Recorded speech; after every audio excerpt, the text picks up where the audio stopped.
Hello guys, and today I'm going to be doing a book haul of some of the books I got over at our public library to read over spring break.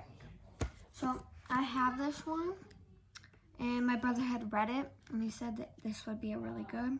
It's called Refugees. It's by Alan Grant, and I'll read the back of all of these books. It's a lot, just so you know.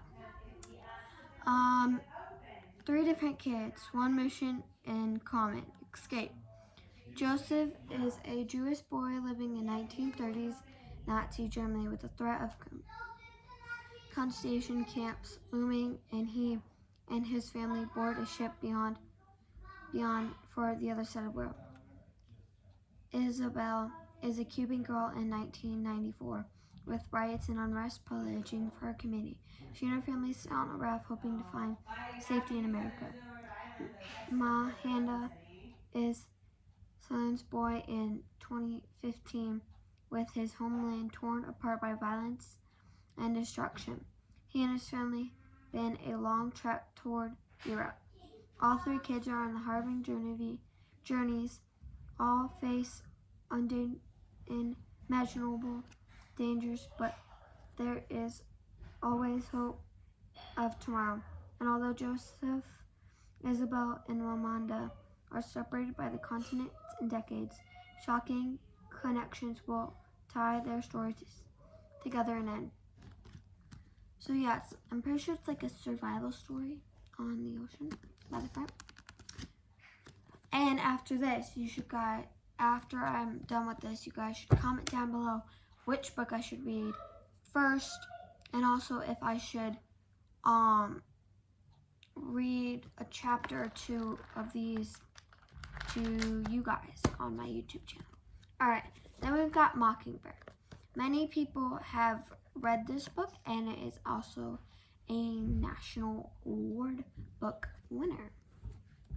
In Caroline's where the everything is black and white, things are good or bad, anything that's between is confusing. That stuff Caroline's older brother Devin has always explained, but now Devin's dead and Dad is not at all help.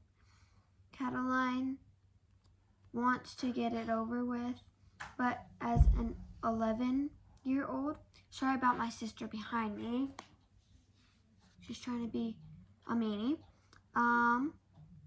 but as an 11-year-old girl with Asperger's, I don't know how to say that. She doesn't know how, when she reads the definition of closer, she realizes that is what she needs. In her search for it, Catalan discovers that not everything is black and white. The world is full of color and messy and beauty. Interesting. One moment. Alright, I need a quick water break.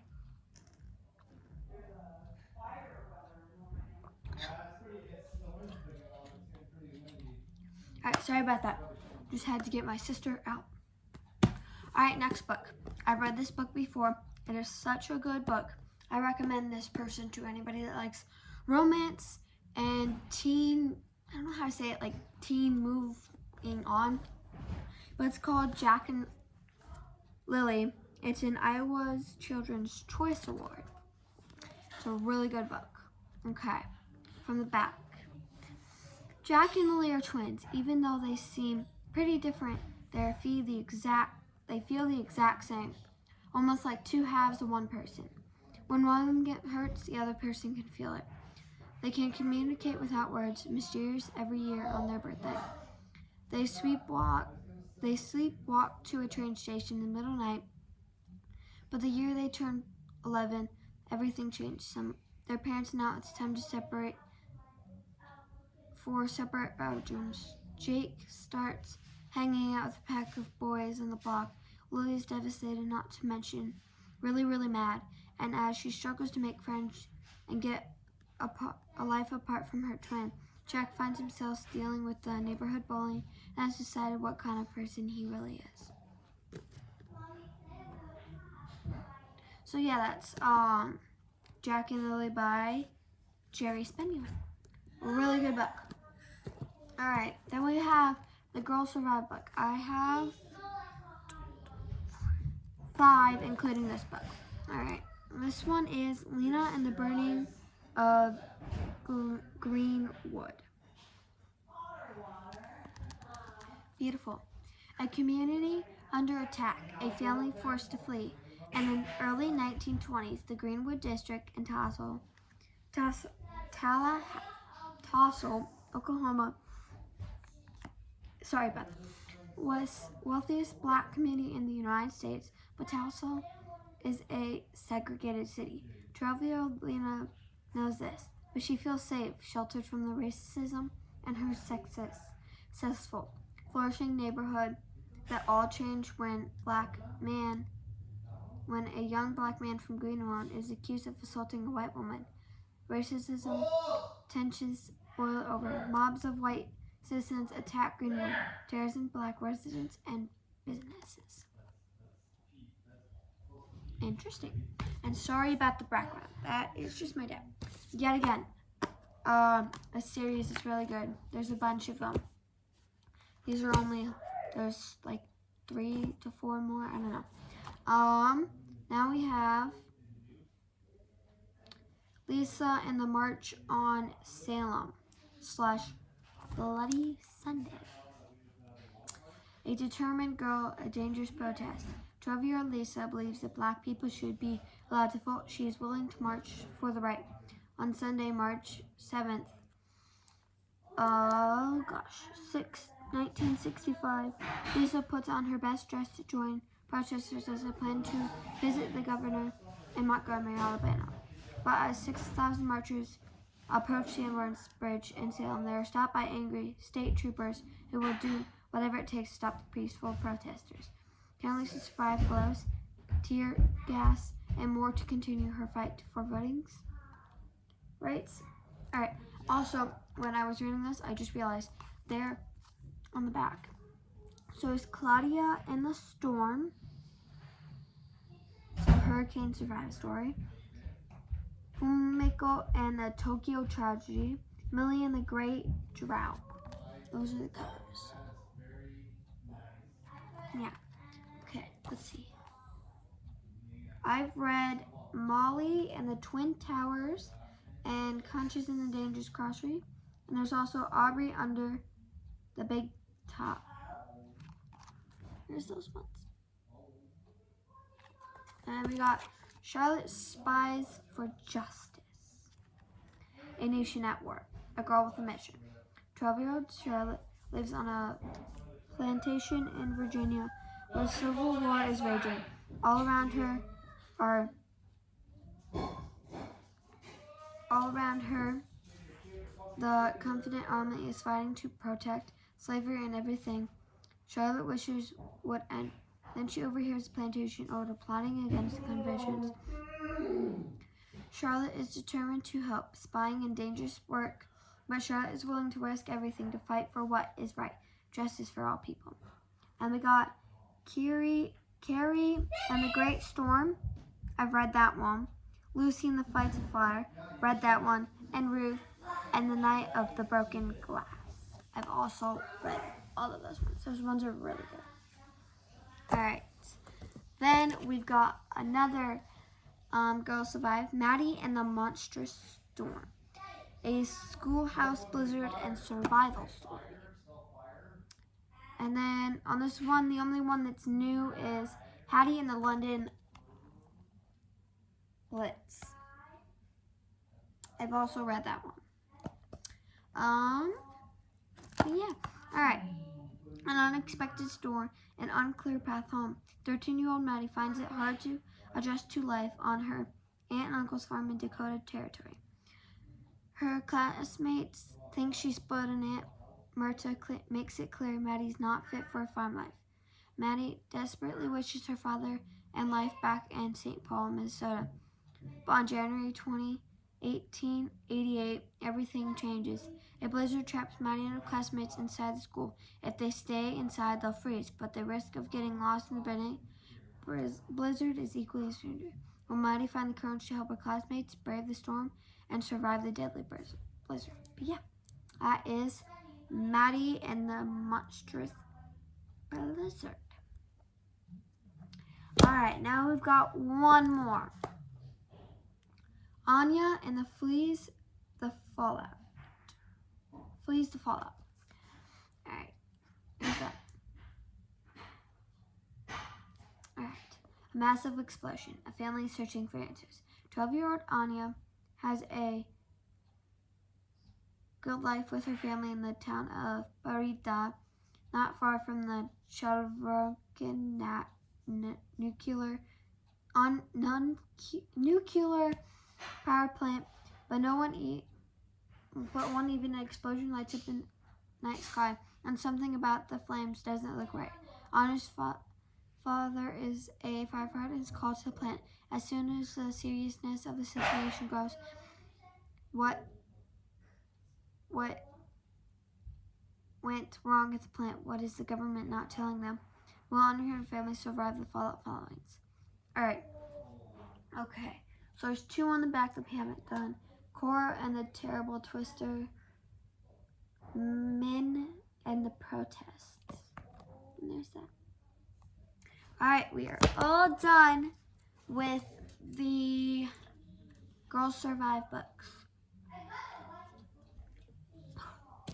We've got When We Flew Away by Alice Hoffman. Font is really pretty. There was a day you'll never forget, the day the whole world changes. When you close your eyes, light becomes dark. Night never ends. Bees walk freely down the streets. Stars fall from the sky.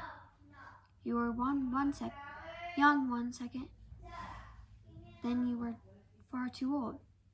You lived years in minutes and decades in weeks. You wanted to travel, you wanted to grow, you wanted to be beautiful, you wanted to fall in love.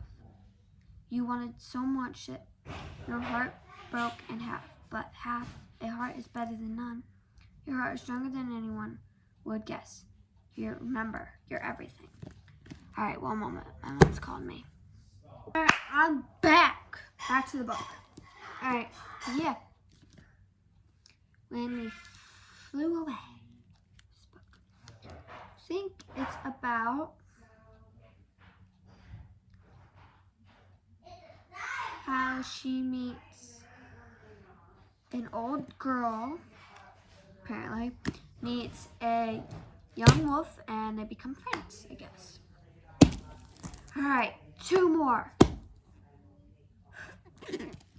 Alright, then we got All This Time. This was recommended by a friend. I started reading it and then got distracted by another. Whoops. Okay, moving on. I can feel the crackling between us again. Her eyes are warm in the soft glow of the porch light. More open, she takes a step.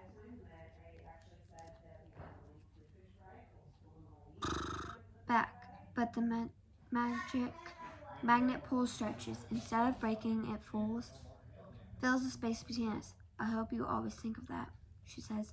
A tiny shadow passes over her face. I just wish I knew why. From All This Time. Okay, let's read this. My bookmark. Alright, can you find true love after losing everything? Kyle and Kimberly are the perfect couple. At least that's what Kyle thought. Kyle's always thought. But when Kimberly drops the bomb on the night of graduation party, Kyle's entire world's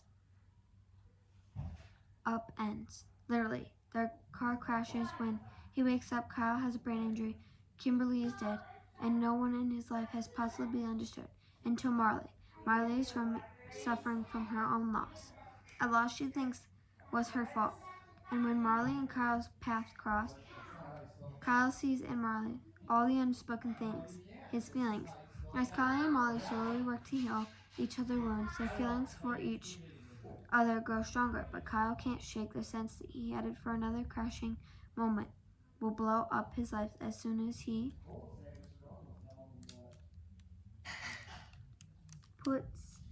started to put it back together. And he's right. So yeah, that's all this time. Alright, the last book. It is a big book. A clear. Okay. It is by one of my books that I really liked. Well, series I really liked, I guess. It's The Selection. It's about this girl, and she goes to selection for like queens to be elected as a queen by the prince. And she ends up being the winner. And then she has 4 kids. One gets married off in the end, like something like blah, blah, blah, to a friend.